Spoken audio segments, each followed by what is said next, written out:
métier assez particulier. Je suis généticien de formation et je crée des croisements entre des insectes et des animaux pour les riches dubaïotes. D'accord. Voilà. Ok. Donc très simplement, j'ai commencé par faire des croisements de fourmis pour les combats de fourmis en Irlande du Nord, parce que là-bas c'est le deuxième sport national. Les combats de fourmis en Irlande du Nord, c'est le deuxième. Bah tu vois là, j'ai été champion d'Irlande, champion d'Europe, et là on se prépare pour les champions du monde. D'accord. J'ai une fourmi Maxwell, qui est la toute première fourmi française. Elle est devenue championne d'Europe. Et là, je viens de créer une nouvelle espèce de léozard. C'est le léozard. C'est un lézard accouplé à un gecko. Pendant l'ovulation à 14 jours, à une température de 38,9 degrés, nous avons asséminé des gènes de léopard. Ce qui nous permet aujourd'hui d'avoir un lézard avec une vitesse de pointe à plus de 52 km/h. Je peux te le montrer si tu veux. Ah bah avec plaisir, ouais. Ah, énorme. Énorme, énorme, énorme.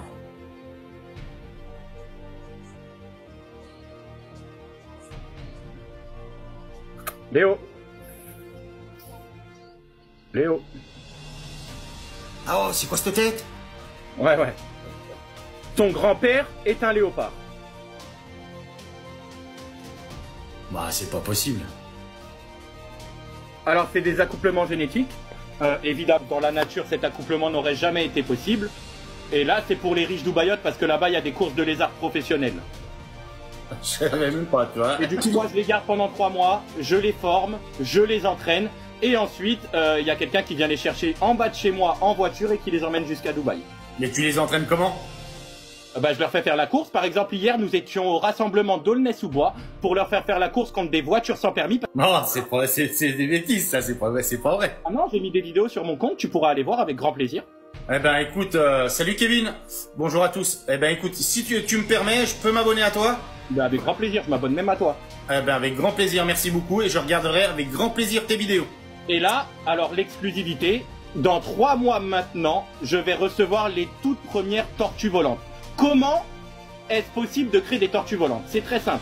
Nous avons pris des tortues de mer, c'est une espèce qui fait 5 cm d'envergure, qui est de la même famille, le même embranchement que les libellules. Ce que nous avons fait, c'est qu'à Dubaï, ils ont créé un œuf entièrement synthétique. On a ajouté un embryon de libellule. Ensuite, nous avons ajouté tous les gènes de la tortue. Dans 3 mois et demi, normalement, si les essais sont concluants, je pourrais vous montrer en avant-première les toutes premières tortues volantes. Évidemment, ça ne sera pas des grosses tortues, elles feront simplement 5 cm, mais ça sera déjà une prouesse incroyable. Ouais, j'attends de voir ça, hein. Dans 3 mois et demi. D'accord, bah j'attends de voir ça avec grand plaisir. Avec grand plaisir. Bah écoute, je me suis abonné à toi. Hop, oui. Je te montre une dernière fois mon petit animal préféré. On l'appelle Léo, qui me quitte maintenant dans 2 semaines pour rejoindre ses confrères à Dubaï. Et lui, je vous le dis les gars, retenez bien son visage, je vous le dis, j'ai l'habitude, futur champion du monde. Futur champion du monde, j'en suis sûr. 52 km/h, à seulement 2 mois et demi, je vous promets qu'il va atteindre les 70 km/h. J'en suis sûr. Hier, j'ai mis une course. On était au rassemblement, on a fait la course contre 4 voitures sans permis. Il a gagné 3 fois. La dernière, je la soupçonne d'avoir utilisé du NOS. D'accord. Voilà.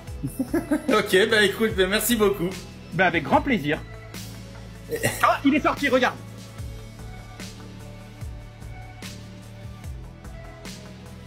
Ah oui.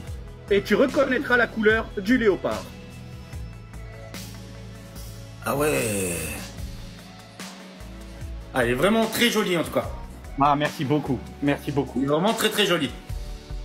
Est-ce que, avant de te laisser, je peux te proposer un tour de magie? Vas-y. Let's go, tu crois à la magie ou pas du tout? Allez, un petit peu. Ce que je vais te demander, s'il te plaît, c'est de penser à une carte, n'importe laquelle, sauf la dame de cœur. D'accord. Dès que tu as une carte en tête, tu me dis c'est bon, Seb, j'ai une carte en tête. T'as pris une carte qui a du sens pour toi ou totalement au hasard? Au hasard. Ok. Ce que je vais te demander, s'il te plaît, c'est de te tourner, de compter à voix haute jusqu'à 10. Et dès que tu te retournes ici, il y aura ta carte de dessinée. D'accord. Tourne-toi complètement, ils vont dire que t'as triché, que t'as vu la carte que je dessine.